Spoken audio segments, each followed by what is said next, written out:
Assalamualaikum warahmatullahi wabarakatuh. Nama saya Raisa Fitria dari kelas 11A. Saya akan bacakan biografi Jenderal Sudirman pada masa penjajahan Jepang.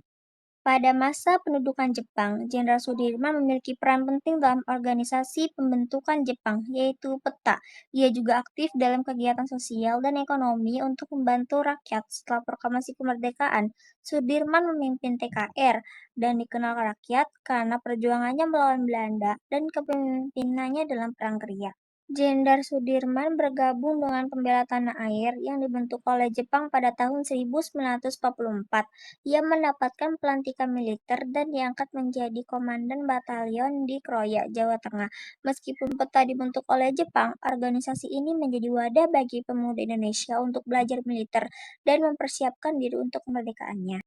Dan pada tanggal 21 April 1945, pasukan peta di bawah pemimpin Kuwasairi memberontak terhadap Jepang. Jenderal Sudirman diperintahkan untuk menghentikan pemberontakan ini. Ia berhasil membujuk para pemberontak untuk menyerah tanpa kekerasan dan meminta agar mereka tidak disakiti atau tempat perlindungan mereka dihancurkan. Pada perang sosial dan ekonomi, Jenderal Sudirman juga terlibat dalam Badan Pengurus Makanan Rakyat dan Dewan Perwakilan Rakyat Kepresidenan Banyumas. Ia mendirikan koperasi untuk membantu rakyat mengatasi kesulitan ekonomi dan kelaparan pada masa itu. Meskipun menjadi bagian dari organisasi pembentukan Jepang, Jenderal Sudirman dan para anggota peta lainnya menggunakan kesempatan ini untuk mempersiapkan diri dalam perjuangan kemerdekaannya. Pengalaman militer dan kepemimpinan yang didapat dari peta sangat berguna dalam perannya setelah kemerdekaan. Menjadi tokoh sentral setelah proklamasi kemerdekaan, Jenderal Sudirman bergabung dengan Tentara Keamanan Rakyat dan kemudian menjadi Panglima Besar TKR.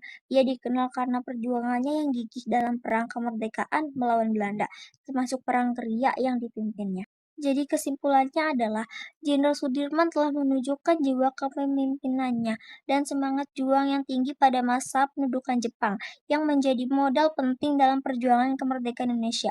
Beliau menjadi contoh bagi generasi muda terhadap pentingnya keberanian, keteguhan, dan komitmen dalam perjuangan kemerdekaan dan perdaulatan bangsa melalui pengalaman dan kepemimpinannya. Jenderal Sudirman membuktikan bahwa kemerdekaan tidak dapat diraih dalam pengorbanan dan perjuangan yang gigih. Warisan beliau menjadi inspirasi bagi bangsa Indonesia untuk terus maju dan berkembang. Mungkin dari saya segitu saja. Mohon maaf bila ada salah. Wassalamualaikum warahmatullahi wabarakatuh.